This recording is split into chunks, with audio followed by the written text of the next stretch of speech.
Oi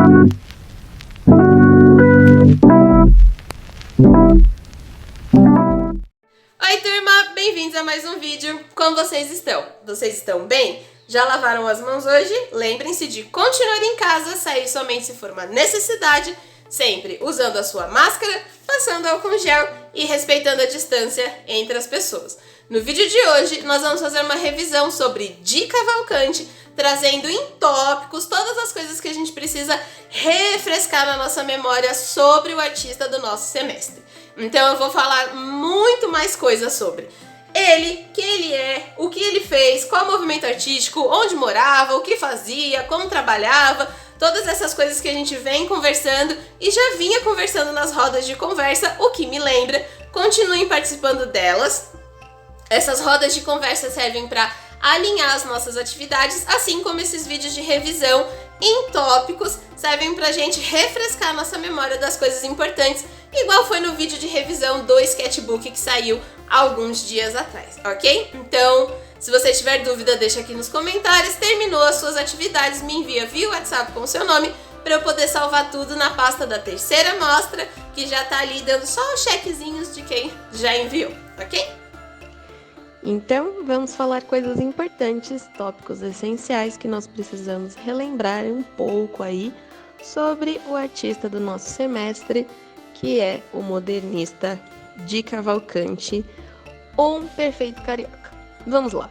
Emiliano Augusto Cavalcanti de Albuquerque e Melo, mais conhecido como Di Cavalcanti, foi advogado, caricaturista, cenógrafo, desenhista, escritor, gravador, ilustrador, jornalista, pintor e muralista. É considerado um dos principais artistas plásticos do movimento brasileiro. Principais características do seu estilo artístico e das suas obras são marcadas pela influência do expressionismo alemão, que é um tipo de arte também. O expressionismo alemão tem como característica o uso muito intenso das cores para representar sentimentos, como o amor, a tristeza, a raiva, a felicidade.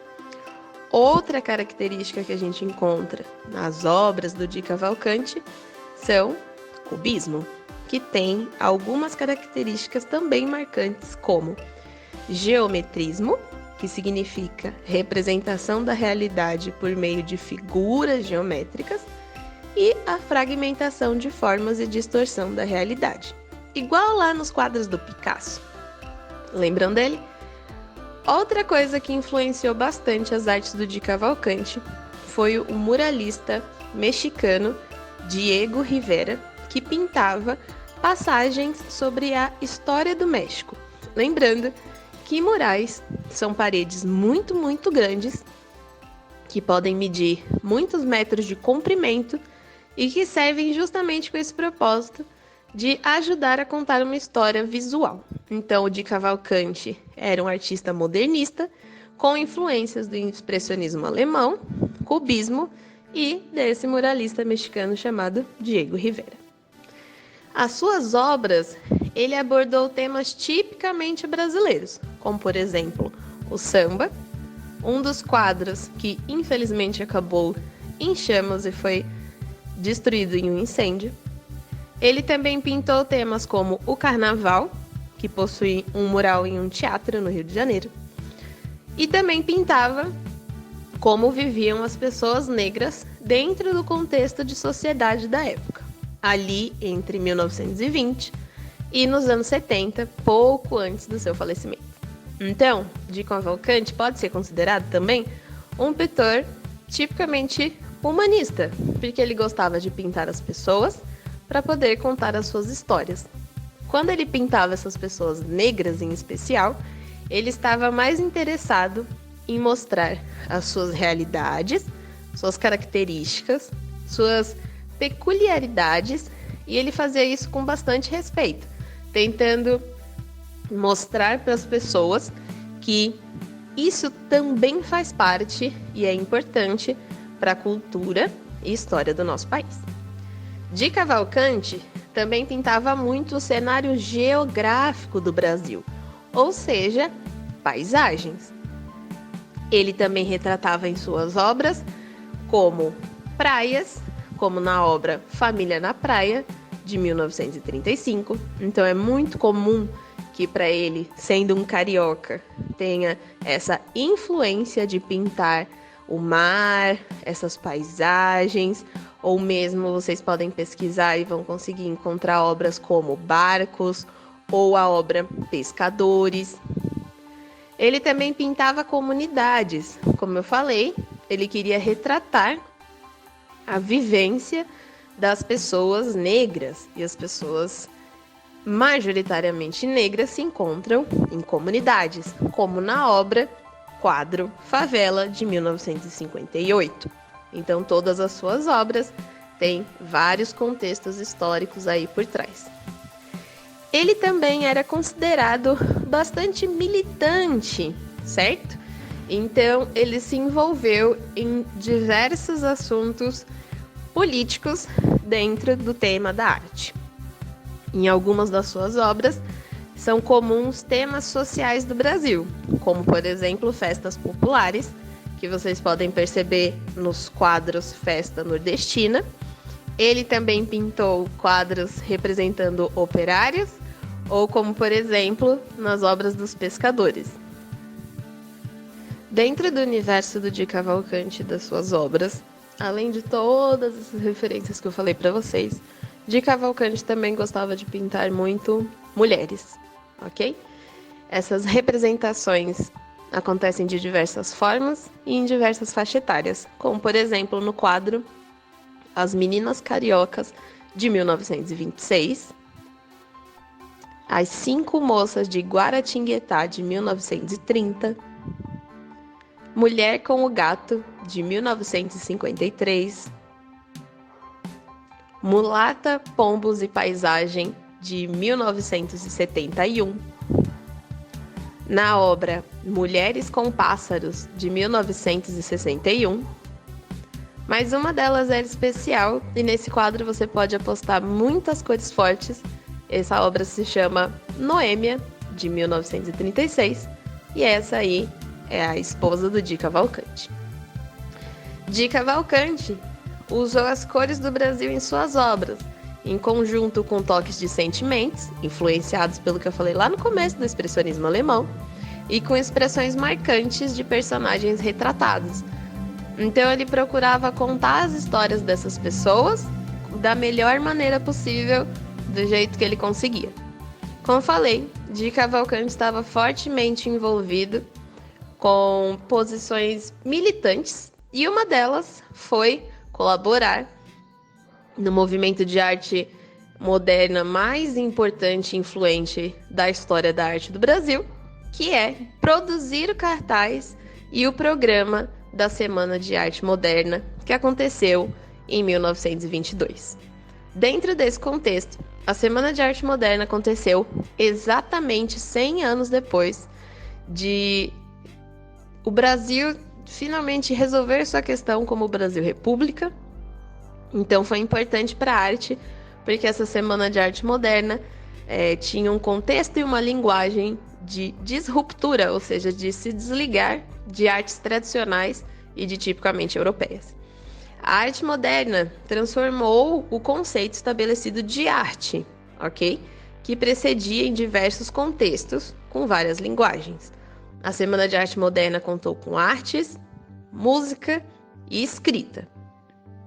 No Brasil, a Semana de Arte Moderna de 22 foi um marco para o desenvolvimento do modernismo, influencia diversos artistas até hoje, foi um referencial, ou seja, as pessoas do mundo todo vêm atrás beber dessa fonte de conhecimento que são os nossos artistas modernistas, e por mais que eles tenham sido inspirados de alguma forma pelos movimentos europeus, como eu falei, expressionismo alemão ou cubismo, A ideia do modernismo é realmente ser um movimento muito brasileiro, de uma identidade muito forte, e construir essa identidade, o que é o Brasil.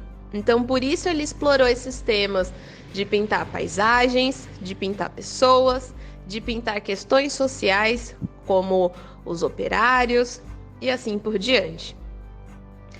De Cavalcante, em toda a obra e produção, é atenta para um repertório, né? Ou seja, para um conhecimento aí visual ligado à realidade brasileira, ok? Compreendendo a arte como uma forma de participação social. Por isso que para o Di Cavalcante era muito importante estar envolvido pessoalmente de maneira particular com outros artistas do movimento modernista. Artistas esses que fizeram com que a Semana de Arte Moderna tivesse algumas características, como ausência de formalismos, se desligar das academias, das formações, né, para poder ser considerado um artista. E, em especial, valorizar muito a cultura brasileira e a nossa identidade.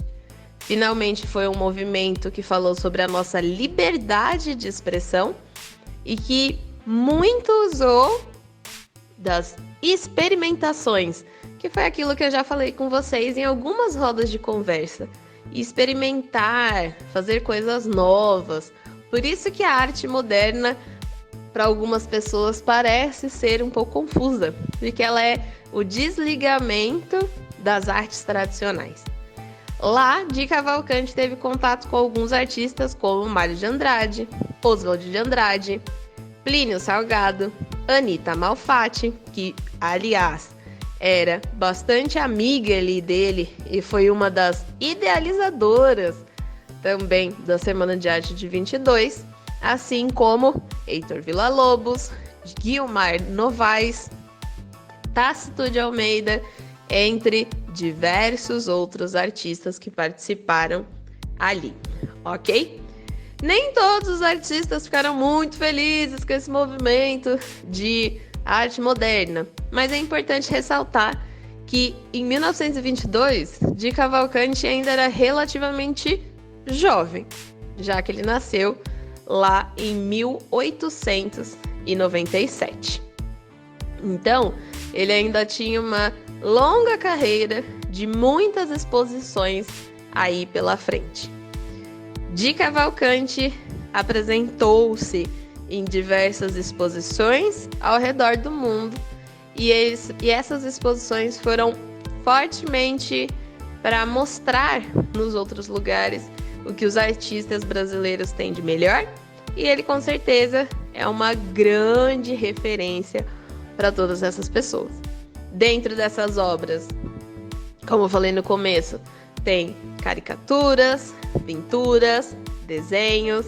Ele usava técnicas de pinturas mistas, óleo sobre tela, que são seus quadros, óleo sobre madeira, que são alguns de seus murais, e ele também fazia algumas artes com aquarela. Então, Di Cavalcante era um artista bastante experimental, muito cheio de histórias para contar em suas obras.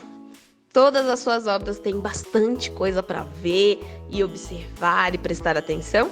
E com certeza vale a pena a gente ter feito essa nossa revisão, curiosidades, um grande resumo sobre a vida e obra de Di Cavalcante. Este áudio contou com trechos de textos de sites como suapesquisa.com.br, itaucultural.org.br/Di Cavalcante, arte/Secretaria da Educação.gov.br, todamatéria.com.br e obviusmag.org/pintores brasileiros.